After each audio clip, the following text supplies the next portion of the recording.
Will Edwards is here. Just, I have to say. You were running, weren't you? No time like the last minute. Exactly. Let's start with the markets.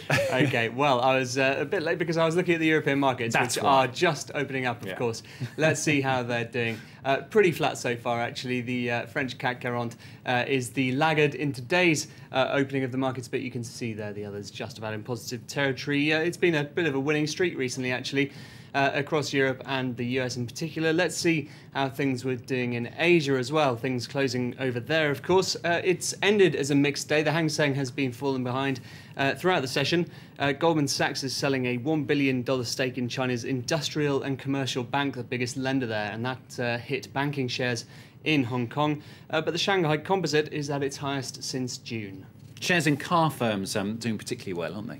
Yes, and particularly in Japan, because we've had earnings from Toyota, Honda and Nissan, and they were all seeing record sales for 2012, actually. Toyota, in particular, will be pleased because they've taken over the #1 spot again in global car sales, leapfrogging Volkswagen and, of course, General Motors, its big rival. 2011 did see, of course, the results of the Japanese earthquake and tsunami really affecting the supply chains of Toyota and the other Japanese manufacturers, as well as some reliability issues in the States having an impact on their sales there. Still having problems here in France, aren't they, though, the car makers? They certainly are, yeah. Well, Renault actually today is starting negotiations again with the unions because they've been trying to cut costs. They've seen flagging sales and, well, overcapacity, essentially, in their factories. They're trying to cut down on that capacity while maintaining staff levels. And things are even going worse, if anything, at Peugeot Citroën. One of their factories has been on strike since last week. They're planning to close down that factory, and cameras have been allowed in for the first time into that factory, and it isn't pretty. Let's take a look. Slamming the brakes on production, hundreds of striking auto workers flooded this Peugeot Citroën plant. Production has been paralyzed. Who wants to continue the strike?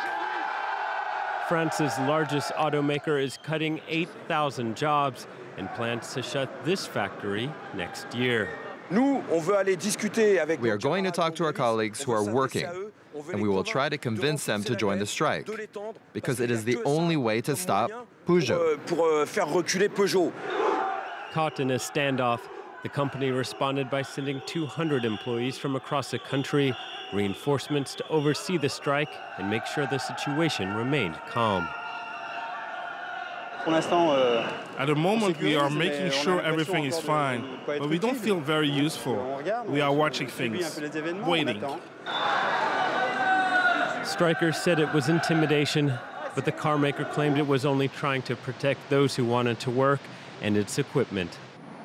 Earlier in the week, Peugeot released these images documenting vandalism, but on the 11th day of the strike, production finally resumed.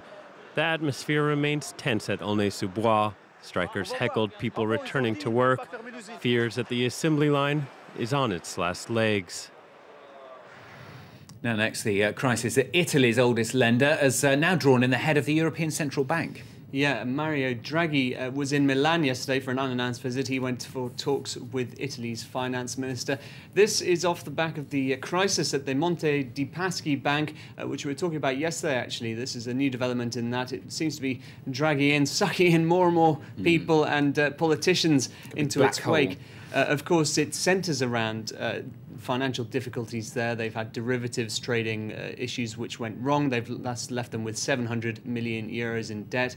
The Italian government is coming to the rescue with a 3.9 billion euro bailout. They also had a rather, perhaps, as some people are saying, dodgy sale. They bought a smaller rival a few years ago for what many analysts say was a highly inflated price. It was just before the financial bubble burst. Nonetheless, though, the Italian central bank was, of course, in charge of regulation, and none other than Mario Draghi was head of the Italian Central Bank then, now the head of the European Central Bank. That's why he's been in Milan for talks, and that's why it's a real political issue. Plus, of course, Mario Monti, the Prime Minister, facing elections next month. Now then, yesterday we heard how the international community has forgiven the majority of Burma's debts as the country opens up to international commerce. And industry likely to get a boost is one, well, you might not expect really, winemaking. Will Hildebrand has this report.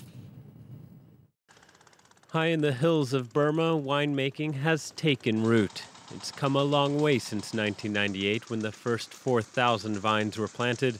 Surviving a tricky climate and fighting between the army and rebels, wine looks like it's here to stay. Maverick winemakers have found a way to use the local challenges, such as the high altitude, to their advantage. It's cold, and that produces nice aromas which especially white wine has to live from. And the acidity which we need for white wine. He expects to sell 200,000 bottles in 2013, doubling last year's figure, selling mainly to locals and wealthy businessmen. Meanwhile, winemaker Red Mountain caters to foreigners. It's situated near Inlay Lake, a major tourist attraction. Inlay Lake is a very touristic place. Almost all the tourists in the country come here. And because of that, we have started to become a tourist attraction too. Europeans visiting Burma are often surprised vines can grow in the tropical climate. It's very interesting indeed, but let's be clear, interesting in a good way. I liked the Pinot Noir a lot. It had aromatic qualities that are a little bit different from what we do, but with interesting character. From Shiraz to Chardonnay, this whiskey-loving country is being won over one glass at a time. Looks good, doesn't it? And finally, why is Rome turning to a handbag company to help do up its architectural heritage, Will?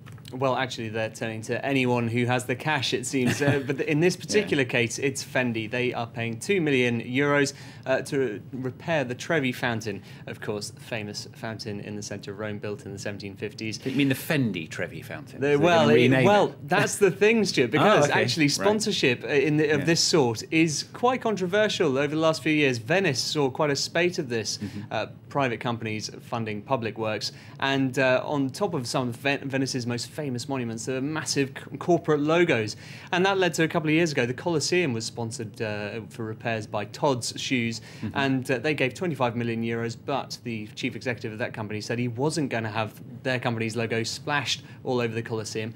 Now, in this case, Fendi are allowed to have their logo on the scaffolding sort of thing that will be in front of the Trevi Fountain, and they'll be able to hang up a sign for the next 4 years saying they sponsored the works, but apart from that, they won't be doing anything else. Whether they'll be putting massive logos over the thing in the meantime, they've yet to reveal. Neon ones. I suspect a little one I don't mind. Don't mind that too much, yeah.